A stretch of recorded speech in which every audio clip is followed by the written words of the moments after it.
U.S. officials have agreed a deal in principle to raise the country's debt limit in a last-minute dash to avoid default. President Joe Biden and the Republican Speaker of the House of Representatives Kevin McCarthy announced an agreement following weeks of difficult negotiations and stalemate. In a statement, Biden said the deal represented a compromise but was an important step that reduces spending while protecting critical programs for working people and growing the economy. McCarthy said the agreement contained historic reductions in spending as well as reforms that will lift people out of poverty and into the workforce. Exact details are unconfirmed, but it is thought to contain a provision to raise the U.S. debt limit for 2 years from its current level to prevent standoffs before next year's presidential election.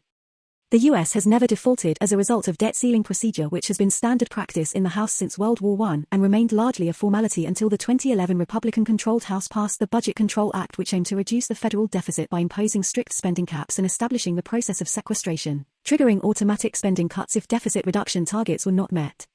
This measure ultimately resulted in Big Three credit rating agency Standard & Poor's issuing the first ever downgrade in the federal government's credit ratings, citing the difficulty of bridging the parties' position towards a deal. The credit downgrade and debt ceiling debacle contributed to the Dow Jones Industrial Average falling nearly 2,000 points in late July and August 2011. Following the downgrade itself, the Dow had one of its worst days in history and fell 635 points on August 8.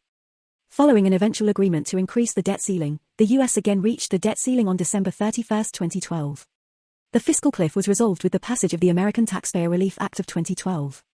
Another crisis arose again in early 2013 when the ceiling was again reached and the Treasury adopted further extraordinary measures to avoid a default.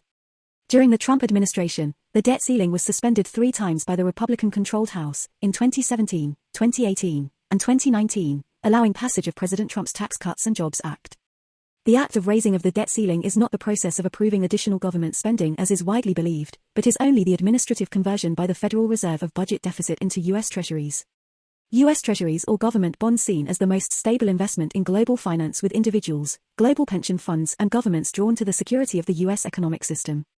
Given a hypothetical debt ceiling default would represent an unprecedented act never seen before in history, forecasts of potential consequences remain severe, particularly given budgets for the U.S. military, public sector pay, Social Security and the Fed's international credit rating are at risk, as well as the dire consequences for the global financial market with its intrinsic links to the dollar. National security specialists agree that a U.S. default would represent a major gain for the United States' main competitors on the global stage. China has openly stated their desire to undermine the dollar and develop a Beijing-controlled system of international trade centered around the Chinese yuan.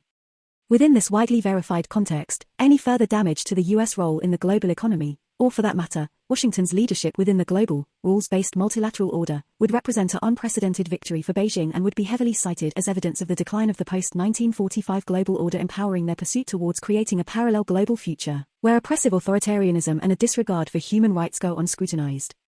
It appears a deal may have been reached, however the bill must pass the House, with right-wing Republican factions potentially blocking Speaker McCarthy and President Biden's hard-fought compromise.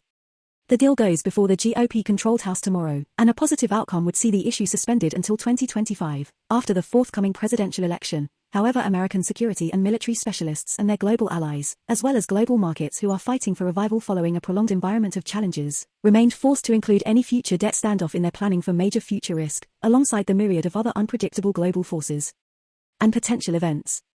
It begs the question, are Washington's political factions oblivious to the United States' deciding role in navigating the challenges faced in this new era of competition, and if so, will rationality prevail and the Hill resign this procedural anomaly, turned global liability, to the scrap heap,